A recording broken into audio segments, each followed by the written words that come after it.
Bismillahirrahmanirrahim. Assalamualaikum warahmatullahi wabarakatuh. Bapak-bapak, ibu-ibu, mas-mas, mbak-mbak, khususnya adik-adikku sekalian yang dirahmati Allah dimanapun Anda berada. Kembali di IIP Channel bersama saya, IIP Wijayanto. Kali ini kita akan membahas tema di balik kenikmatan zina yang bisa mantan peroleh dari orang ketiga. Tiga ketakutan yang selalu mencekamnya siang malam. Ya, jadi apa sih yang orang cari dari perselingkuhan? Apalagi bagi orang yang sudah menikah. Tidak akan jauh-jauh kan dari zina. Nah, meskipun akal sehatnya tahu persis bahwa ini sesuatu yang diharamkan, tapi dia tetap nekat. Ya, semua orang tahu bahwa zina itu sesuatu yang terlarang. Wala taqrabuz zina innahu kana fahisyah wa sa'a sabila. Jangan kalian mendekati zina. Karena sesungguhnya zina itu adalah perbuatan yang keji dan jalan yang buruk, ya. Nah, tapi orang tetap nekat tuh untuk berzina. Mungkin dia sudah jenuh dengan istrinya, dengan pasangannya. Dia butuh menu yang baru, pasangan yang baru, yang membuatnya jadi bergairah, jadi bersemangat, yang mungkin ketika dia berzinah, dia bisa mencapai puncak berkali-kali, bisa keluar berkali-kali. Tetapi ketika perzinahan itu selesai, ya, kemudian nafsu syahwat itu sudah tersalurkan, maka orang akan kembali kepada akal sehatnya.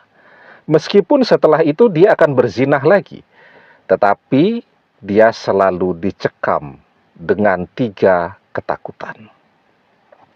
Ketakutan yang pertama, orang ketiga hamil.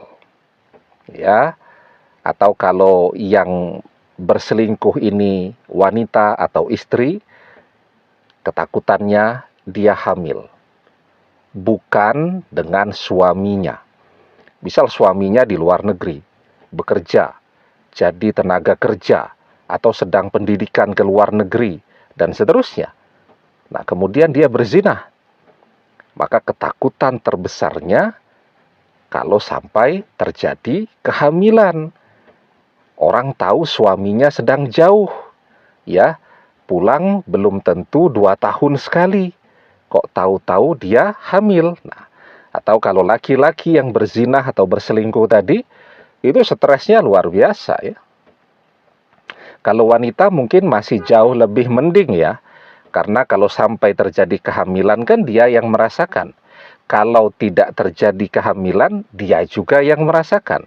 Sementara yang laki-laki kan selalu kepikiran tuh, aduh tadi tidak menggunakan kontrasepsi, bagaimana kalau sedang masa suburnya, bagaimana kalau sampai hamil, ya bagaimana cara menjelaskan kepada istri tua, ya kalau sampai orang ketiga ini memaksa untuk menikah dan seterusnya. Nah, jadi selalu dicekam dengan ketakutan jika pasangannya hamil, ya, dan itu bisa membuat orang sampai tidak tidur, ya.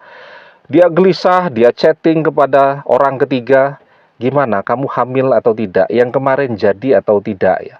Nah, orang ketiga mungkin pada saat itu sedang usil saja, aku sepertinya kok agak mual dan seterusnya, padahal tidak, ya, dia cuma cari perhatian saja. Wah, itu si laki-laki sudah muntir-muntir tuh stresnya tuh, ya. Aduh, bagaimana nih kalau sampai hamil, nggak bisa tidur tuh, ya. Yang kedua, ketakutan kalau sampai ketahuan. Ketahuan sama istri di rumah, ketahuan sama teman-teman di tempat kerja, ketahuan oleh keluarga istri, dan seterusnya. Jadi perasaan takut ketahuan itu selalu mencekam hati perasaannya setiap saat. Ya, ketakutan kalau sampai diusir nih dari rumah. Kan kalau ketahuan sama istri, diusir. Wong rumah yang punya istri, warisan dari orang tuanya. Kalau ketahuan, setiap saat harus siap untuk tidur di mobil nih. Itu ketakutan yang kedua. Dan ketakutan yang ketiga adalah ketakutan akan dosa.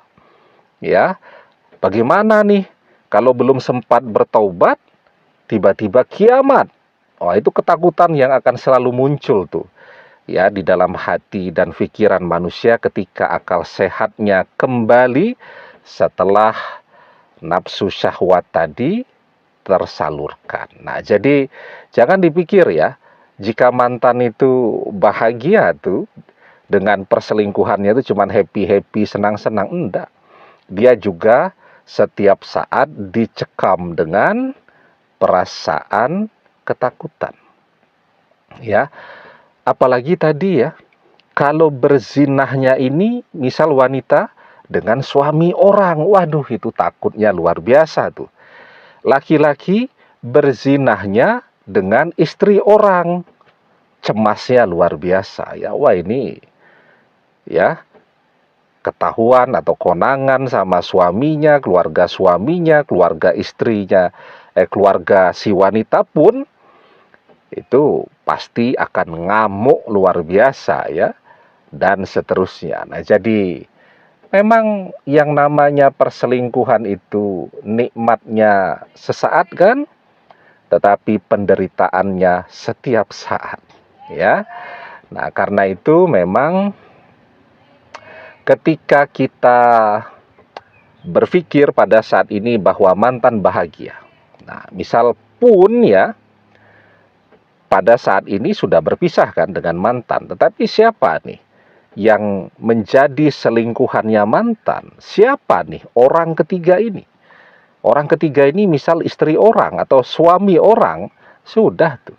Mantan akan menjalani hari-harinya dengan rasa ketakutan, ya. Apalagi kalau sampai kita membocorkan kepada suami atau kepada istrinya, kan bakal lebih rame lagi nanti. Nah, jadi memang hidup itu kalau mau tenang harus belajar untuk bersyukur.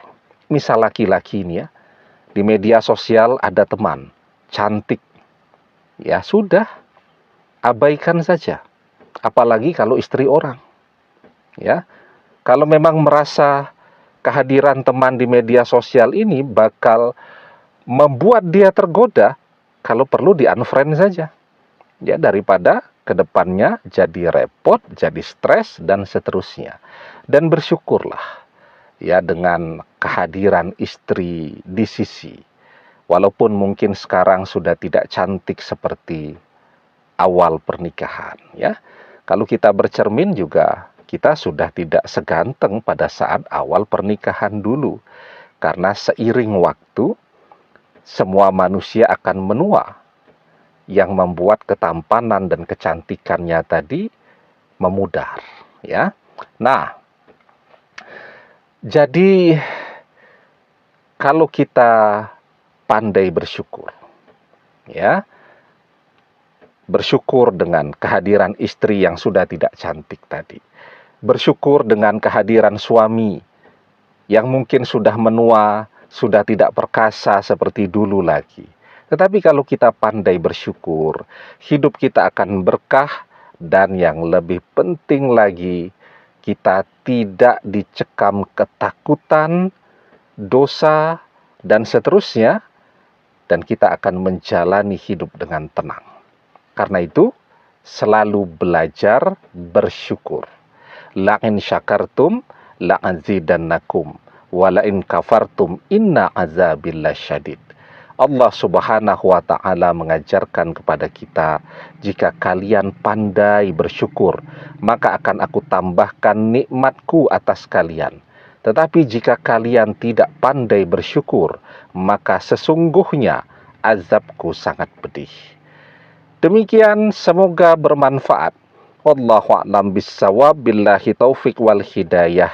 Assalamualaikum warahmatullahi wabarakatuh.